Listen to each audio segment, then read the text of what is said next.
अक्सर ही ऐसा होना भी चाहिए कि फिल्म आने के पहले म्यूज़िक जो है एकदम टॉप में आ जाए, और बेशरम के म्यूज़िक में ऐसा ही देखने को मिल रहा है। और उसमें खुशी की बात यह है कि एक गाना नहीं बल्कि पूरी जो एल्बम है और पूरे जो गाने हैं अलग अलग स्तर से टॉप में आ रहे हैं।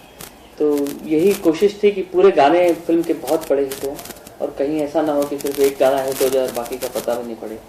तो कंट्रोवर्सीज भी हुई हैं, मगर म्यूज़िक ओवरऑल लोगों को बहुत पसंद आ रहा है। ये सबसे बड़ी खुशी की बात है। जो क्रिटिक होते हैं वो अपना काम करते हैं और आपको वो सुनना ही पड़ता है।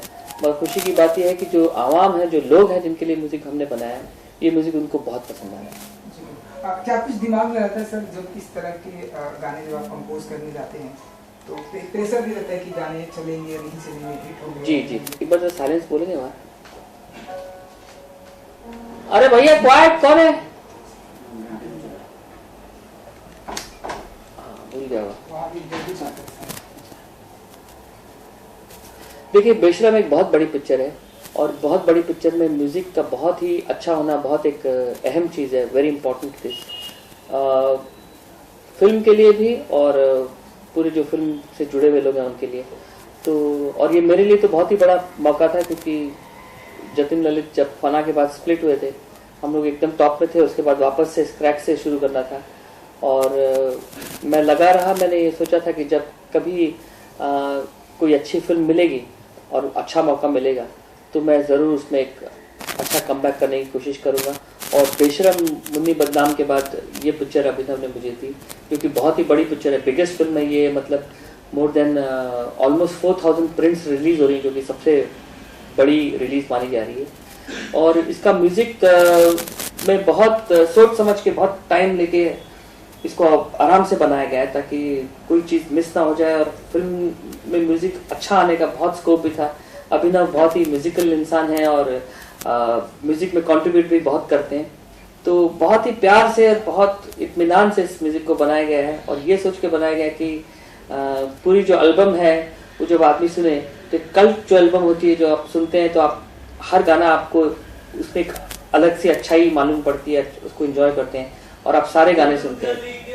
इस गाने को वैसे पिक्चराइज किया गया। देखिए, मुन्नी बदनाम के बाद बहुत कोशिश हुई कि वैसा एक गाना फिर बन जाए, मगर वैसा बनना मुश्किल ही था। और ये अभिनव की पिक्चर थी, इसमें वापस आइटम गाना करना था, तो ये बहुत ज़रूरी था कि ये देखना कि जो आइटम गाना है वो एक लेवल तक तो आए।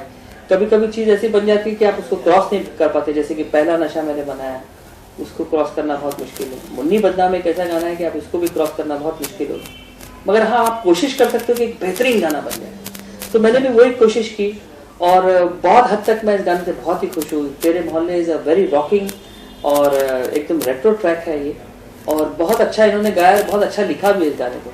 और सबसे अच्छी बात है कि पिक्चराइज और रणबीर कपूर ने बहुत अच्छा इसमें डांस किया और मस्ती की है। तो वो सब चीज़ें मिल गई है, जो इंग्रेडिएंट्स जो एक हिट गाने के लिए चाहिए होते हैं वो सब क्रिएट हो गए इसमें। और नो वंडर कि ये गाना इतना तेजी से उठा है। जैसा कि ऐश्वर्या जी ने बताया कि मुन्नी बदनाम एक लाइन की तो आइटम बॉम्ब हुई, वो उनसे हो नहीं रही थी, काफी प्रैक्टिस की, फिर उन्होंने कहा 2 मिनट दीजिए अंतराल के बाद उन्होंने गाया। तो ऐसा कोई किस्सा इस समय हुआ हो इस सॉन्ग में? देखिए, मुन्नी बदनाम के टाइम में ऐश्वर्या से ऑलरेडी बहुत जद्दोजहद हो गई थी और वो गाना गाने के बाद वो ट्रेन हो गया था कि कैसे गाना गाते हैं अच्छा, और काफ़ी उसमें मेहनत की उसने। और मैं भी चाहता था कि यही गाए, क्योंकि ऐश्वर्या की पावरफुल आवाज़ है और मैं चाहता था कि बेशरम में ममता और ऐश्वर्या फिर एक गाना गाएं जो कि मुन्नी बदनाम के बाद मैं करूं। तो वही टीम ने वापस काम किया। और मुन्नी बदनाम का जो साउंड स्ट्रक्चर है वो मुझे ही पता है मैंने क्या किया उसमें, वो दूसरा कोशिश कर सकता है, मगर मैंने तो किया है तो मुझे एग्जैक्टली पता है कि कैसे इसको उस फिनेस को कर सकते हैं। तो वही मैंने अपना एक्सपीरियंस इसमें डाला, गाना बनाया और इनको गवाया और उसमें मसाला डाला जो मैं जानता हूँ कैसे करते हैं। तो गाना बहुत अच्छा रिकॉर्ड हुआ और बहुत ऐश्वर्या को इसलिए गवाया क्योंकि ऐश्वर्या ममता से ऑक्टिव हाई गा जाता है, जो कि बहुत एक मुश्किल चीज़ होती है। ममता की जो रेंज है वो नीचे गाती है, ऊपर गा नहीं सकती। सर कितने दिन लगेंगे सॉन्ग में? देखिए, गाने को आजकल बहुत ज़्यादा टाइम लगता है और मैं तो बहुत ही आराम से करता हूँ। तो ओवर द पीरियड मिक्सिंग में काफ़ी टाइम लगता है। जैसे फिल्म का पोस्ट प्रोडक्शन चलता है, वैसे आजकल हमारे गानों का पोस्ट प्रोडक्शन चलता रहता है। थोड़ा थोड़ा ठीक करते रहते हैं, कहीं कहीं जहाँ जहाँ लगता है सुनते हैं फिर ठीक करते हैं। तो ये पूरा मुझे ये म्यूजिक करते करते 1.5 साल हो गए एक्चुअली। तो ऐसा नहीं कि 1.5 साल में सिर्फ यही म्यूजिक कर रहा था, मगर हाँ वो तो पीरियड ऑफ टाइम बहुत लंबा टाइम लगा इसको, क्योंकि हर चीज़ बड़े प्यार से बहुत एक्यूरेटली करनी थी ताकि कोई चीज़ मिस ना हो जाए। मिक्सिंग में काफ़ी टाइम लगा इसके।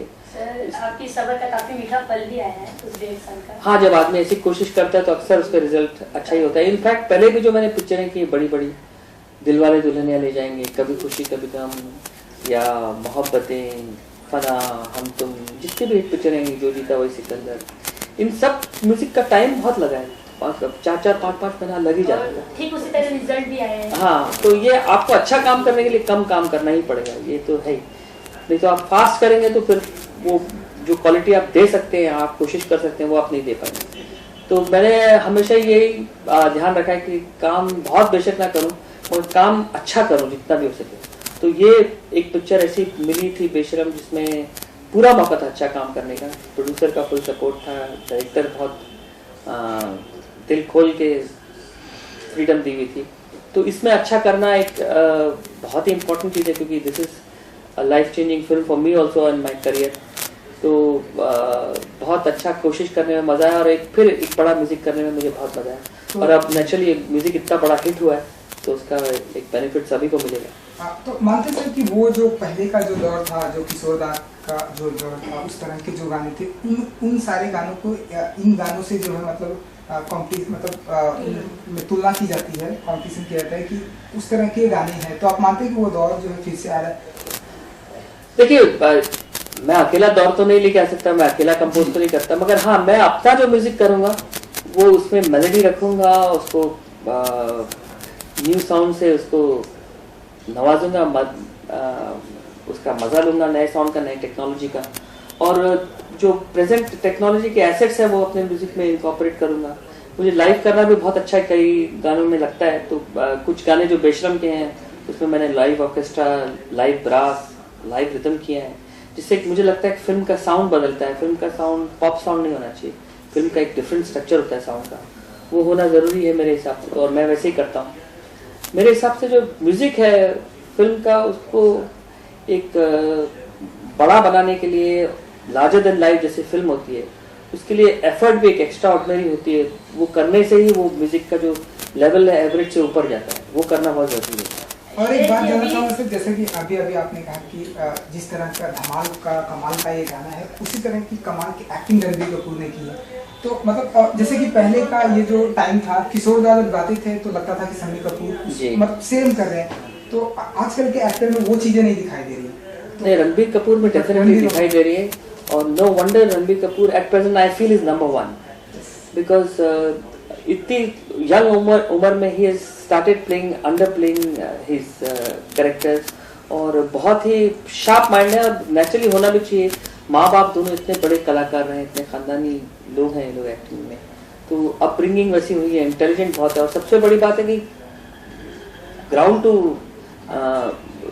दिमाग है उनका, अपने आप को बहुत लार्जर देन लाइफ नहीं समझते, जो कि अक्सर हो जाता है स्टार्स के साथ, मगर ये बहुत ही सधे हुए माइंड के इंसान है। तो ये बहुत लंबा चलेंगे, बहुत अच्छा काम करेंगे, क्योंकि ये डिफरेंट एक्सपेरिमेंट कर रहे हैं। ये जो पिक्चर है बेशरम, इसमें पहली बार वो छपड़ी कैरेक्टर कर रहे हैं, पहले उन्होंने एकदम अलग अलग कैरेक्टर किए, और ये जो कैरेक्टर किया है ये इनसाइड इंडिया में बहुत अप्रिशिएट होगा, सिर्फ सिटीज़ में नहीं, क्योंकि इतना पावरफुल प्ले किया है इन्होंने। सच ए फैंटास्टिक डांसर, आवाज़ इतनी अच्छी है और एक्टिंग बहुत अच्छी है, सब चीज़ें हैं नेचुरल हैं, तो he has all the ingredients to be at the top for a long time. जैसा कि अशरफ जी ने कहा कि अभी वो उभर रहे हैं, तो उनको उभारने में कहीं आपका हाथ है, ऐसा आप मानते हैं?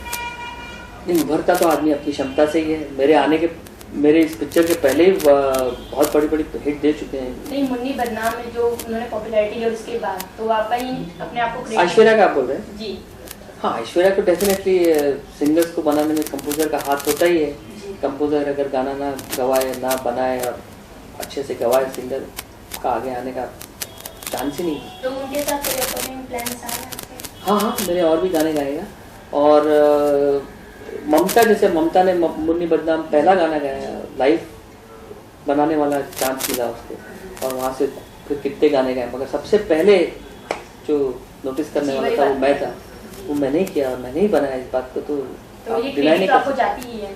बिल्कुल जाती है, इसमें क्या शक है। और एक आखिरी सवाल से चलते चलते कितना फर्क पड़ता है सर कि पहले आप दो भाई जो है साथ में काम करते थे और आज जो है थोड़ा डिफरेंट तरीके से हैं और अलग अलग काम करते हैं। डू यू थिंक काम के ऊपर कुछ असर पड़ता है?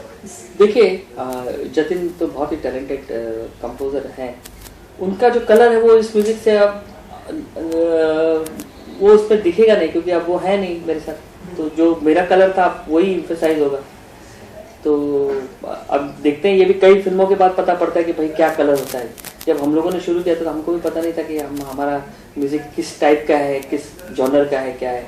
ये तो जो जीता वही सिकंदर आई, पहला नशा आया, उसके बाद कभी हाँ कभी ना आई, राजू बन गया जेंटलमैन आई, खिलाड़ी आई, कई सारी हिट पिक्चर एक साथ आई। फिर एक लोगों को नोटिस किया कि ये स्टाइल ऑफ म्यूजिक है इनका, ये आस्ते आस्ते क्रिएट होता है। मुझे मेरा स्टाइल पता है, but to emphatically come on to the audience it will take time, but it will come. बेशरम एक ऐसी पिक्चर है जिसमें कंप्लीट मेरा स्कोर है, कंप्लीट मेरे म्यूजिक का स्टाइल है, और मैं अपना म्यूजिक तो जानता हूँ और मुझे ये भी पता है कि जतिन ललित के म्यूजिक में मेरा क्या कंट्रीब्यूशन था। तो मुझे अपना स्टाइल और अपना जो जॉनर है उसमें कॉन्फिडेंस है। और ये बेशरम is a big music which I have delivered with fantastic results, और अब ये आगे एस्टैब्लिश हो जाएगा। कहीं कुछ प्रॉब्लम आई, कहीं कुछ दिक्कत आई भाई के जाने से? एग्जैक्टली, कहीं आपको लगा कि यहाँ जतिन काम होना में चाहिए? या- बिल्कुल, अगर होते जतिन गाना डबिंग बहुत अच्छा कराते हैं, बहुत ही मास्टर है गवाने में। हमारे जितने सिंगरों ने हमारे गानों में अवार्ड्स जीते हैं वो किसी में इवन रहमान के गानों में इतने सिंगरों को अवार्ड नहीं मिले जितने हमारे गाने में मिले। अभिजीत को मैक्सिमम अवार्ड मिले हमारे गाने में, अलका याग्निक को मिले हैं, उदित नारायण को मिले हैं, कुमार शानू को मिले हैं, शान को मिला है, चांद सिफारिश लास्ट जो फना पिक्चर थी, सारे अवार्ड्स मिले मेरे गाने में, ममता को सबको मिले अवार्ड, मुझे भी बहुत सारे अवार्ड मिले। तो ये प्रूफ करता है कि एक स्ट्रॉन्ग एक स्ट्रेंथ थी वो। तो अब वो जो जगह है वहाँ मुझे हार्डवर्क करना पड़ेगा, मुझे अपना करना पड़ेगा, बट अपना अपना स्टाइल होता है म्यूजिक का, एक पर्सनैलिटी होती है उसमें। वो जतिन की थी जो पर्सनैलिटी की, उनके बहुत खूबसूरत गाने थे। मैं कोई ऐसा गीत गाऊँ जतिन का गाना है, और बाहों के दरमियान जतिन का गाना है, तो एक बहुत ही खूबसूरत मेलोडियस कलर है उनका, जो कि अब शायद नहीं रहे।